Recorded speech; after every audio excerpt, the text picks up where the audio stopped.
back, friends, to another episode of the Midasters, a journey from financial basics to financial mastery with Vikas Joshi. Master your finances, secure your future. The Midasters series aims to provide clear, practical financial knowledge, helping you to take control of your financial future. The objective is to lead you from foundational concepts to financial expertise, ensuring you are well equipped to achieve lasting financial success. ये श्रृंखला में हम वित्तीय ज्ञान को सरल और समझने में आसान तरीके में पेश करने की कोशिश करेंगे ताकि आप अपने आर्थिक भविष्य को सशक्त बना सकें. This is a effort so as to improve on your financial status, your financial stability. So friends, today's topic is emergency fund. We have been moving towards financial stability by understanding the basic concept in the finance. So emergency fund is one of the basic concept which is the necessity in life. ये necessity क्यों है? क्योंकि ये emergency fund जैसे शब्द का है वैसे ही है. ये कभी भी पैसा लग सकता है, चाहे हमें छोटा मोटा एक्सीडेंट हो जाए या अचानक कोई त्योहार आ जाए या अचानक कोई हमारी रिक्वायरमेंट बढ़ जाए या हमें कहीं दौरे पे जाना पड़ जाए. किसी भी वजह से, वो एडमिशंस हो या हमें एक्सपेंसेस के लिए कुछ ज़्यादा पैसे लगते हो या सेलिब्रेशंस हो, we require the amount which cannot be and should not be taken out from your decided investment planning. यही तो हमने शुरू किया ना. Now we are moving from financial accumulation, financial stability. अगर जो इन्वेस्टमेंट में पैसा डाला उसी में से निकालोगे पैसा तो तुम्हारा पैसा बढ़ेगा कैसे? नहीं बढ़ने वाला है. वो उसको कोई किसी को कहने की भी जरूरत है, वो आप भी समझ जाओगे, अरे हाँ यार इसमें से जो मैंने बचाया था उसी में से निकल गया. बचाया था तो अभी इसको एक नाम देना है, इमरजेंसी फंड. उसमें बचाना है पैसा थोड़ा थोड़ा. आपको तैयारी अगले 3 से 6 महीने की रखनी है. और यूजुअली से 6 to 12 months. 12 months बहुत हो जाते हैं, बट 6 महीने की तैयारी आपने करनी चाहिए. ये तैयारी माने क्या कि आपके पास कुशन है कि अगर इमरजेंसी कुछ हो जाए तो मेरे पास 6 महीने का बिल्कुल सब कुछ, for 6 months I can bear my regular expenses also. ऐसा माने क्या कि आपकी रोजमर्रा की जिंदगी भी चलनी चाहिए और आप इसे प्रोविजन करनी भी चाहिए इमरजेंसी फंड की. अब इमरजेंसी फंड नाम इसीलिए दिया गया है कि ये कभी भी लग सकता है. It may be today, it may be tomorrow. So you have to develop your savings habit. जैसे मैं कहता हूं कि अगर आप भाड़े के घर में रह रहे हो, मान लो एग्जांपल के तौर पे, तो you should be able to have the fund of the rent for next 6 months in your emergency fund.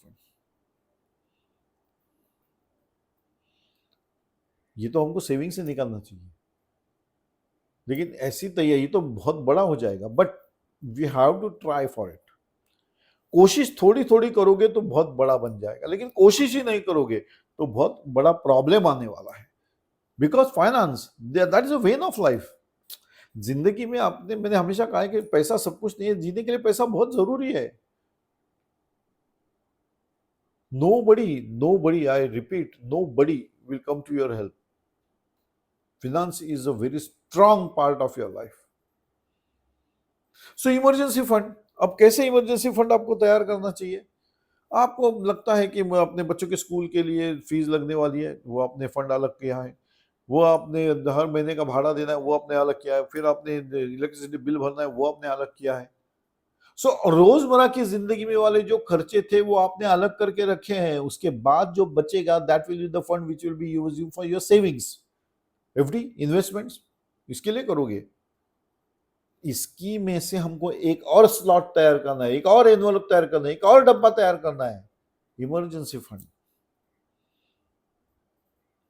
So friends, I always say 10% of your net credit should be going to emergency fund.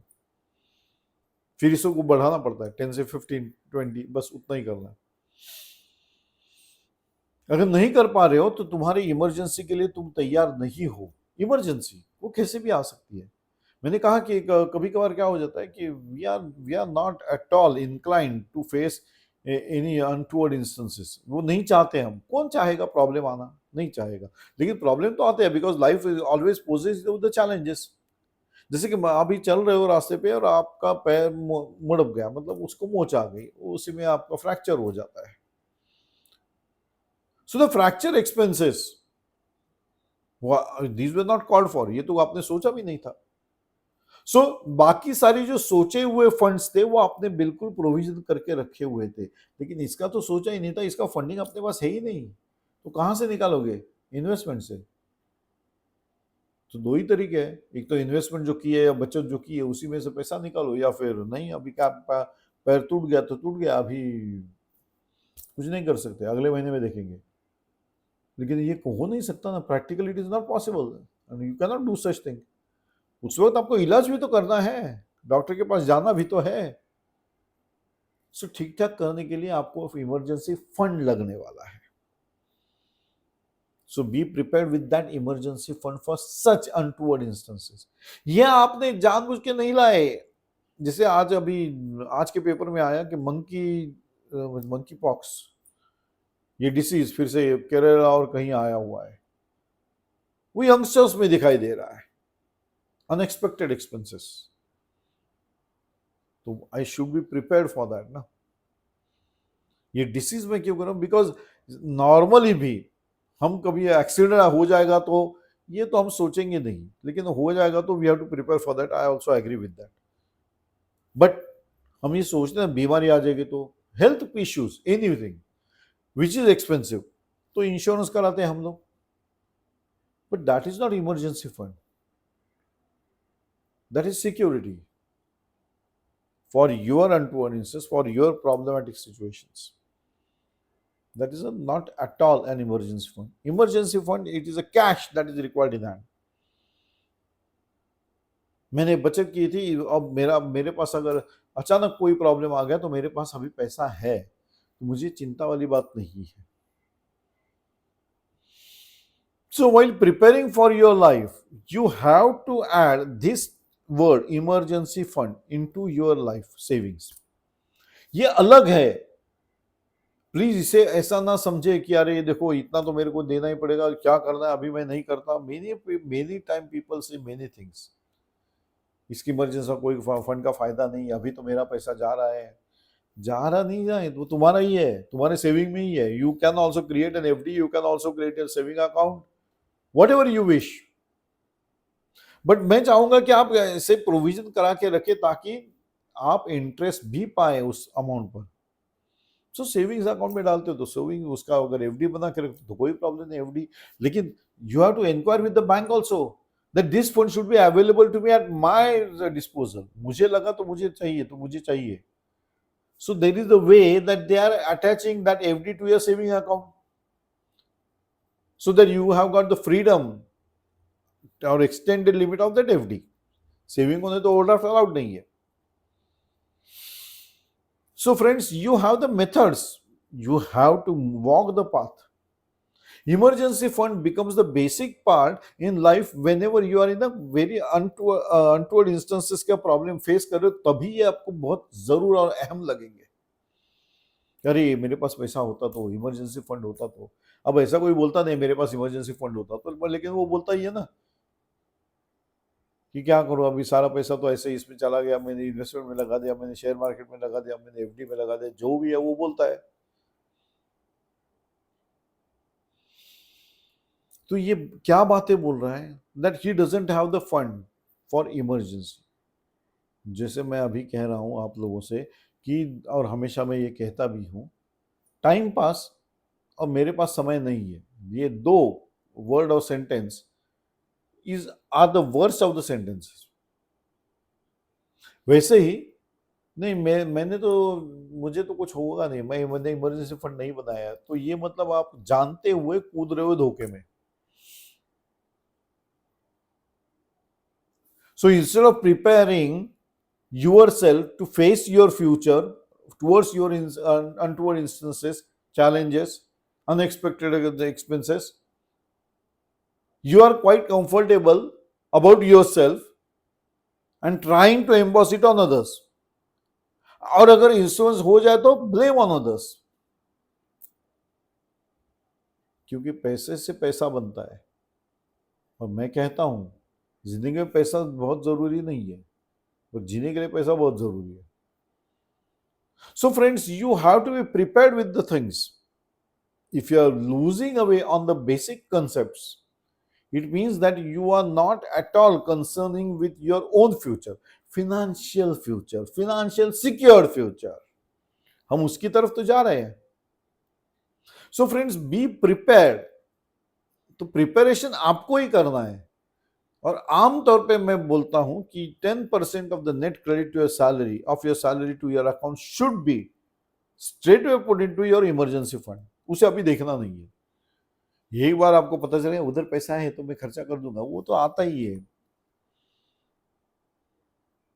So please have that perfect thing in mind that you are not to expense from the emergency fund, because the word says it is for emergency।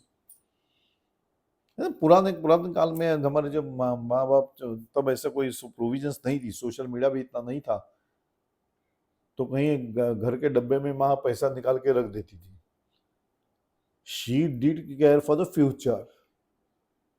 तब हमको ये समझ में नहीं आता था, but she was doing the financial management. सिर्फ उसने बगैर कुछ शब्दों के उसे कर दिया था। अब हम उसे बोलते हैं financial management, financial security, future financial security. सब बॉम्बास्टिक वर्ड्स अभी बोल रहे हैं, तब माँ ने कभी नहीं बोला। माँ ने तो बाजू में पैसा रख दिया था, उसके पास होते पैसे, because she is aware to face emergency, it requires emergency fund. तब ये शब्द नहीं थे, ये तो अभी आ गए। So friends, you have to prepare yourself for your financial security. You have to prepare yourself to meet the challenges of life. You have to prepare yourself to meet the unexpected situations in your life. If they are costing for you, then you have to be prepared for the amount also. And that preparation is called emergency fund. So friends, when you are making the provision for your life, add this कि मुझे इसकी provision नहीं होती है, लेकिन आपको अगर elements है, कुछ आपको पता है कि मतलब डायबिटीज है, ब्लड प्रेशर है, तो you should have sufficient amount in your emergency fund. और ये जो रोजमर्रा की जिंदगी में खर्चे होते हैं, उसकी जो आप प्रोविजन है, चॉकआउट करते हो कि मुझे इस महीने में इतना खर्चा करना है, वो सारे खर्चे आपको ऐसे मैनेज होने चाहिए कि अगले 3 से 6 महीने तक कोई भी प्रॉब्लम आ जाए, still you will be able to survive with the funds. उसमें इमरजेंसी फंड भी आता है, जिसको हाथ नहीं लगाना है, उसमें बढ़ोतरी होना है, बट इमरजेंसी फंड भी आएगा। So friends, please start saving. उसके लिए कोई मुहूर्त की, कोई समय की कोई जरूरत नहीं है। बस दिमाग में होना चाहिए कि मेरे पैसे से पैसा बनना चाहिए। अगर मैं घर पे भी सो रहा हूं तो I should be earning interest on my amount. और ये कौन देता है? तो नॉर्मली बैंक ही देती है। अगर आपने इन्वेस्टमेंट किया है तो आपको इन्वेस्टमेंट से पैसा आ रहा है। स्पेक्युलेशन में नहीं जाना चाहिए, because now we are in the basic steps of making our financial secure, making our future financially secure. So friends, please be financially secure. Please secure your future financially. That is the goal of this series. So I sign off on this note, friends, and we meet again in another episode of the Midas Touch, a journey from financial basics to financial mastery with Vikas Joshi. Master your finances, secure your future. You should be financially secured. We meet again. Till then, bye bye. Enjoy the day, friends. Enjoy the life. It is a one-time activity. Do enjoy.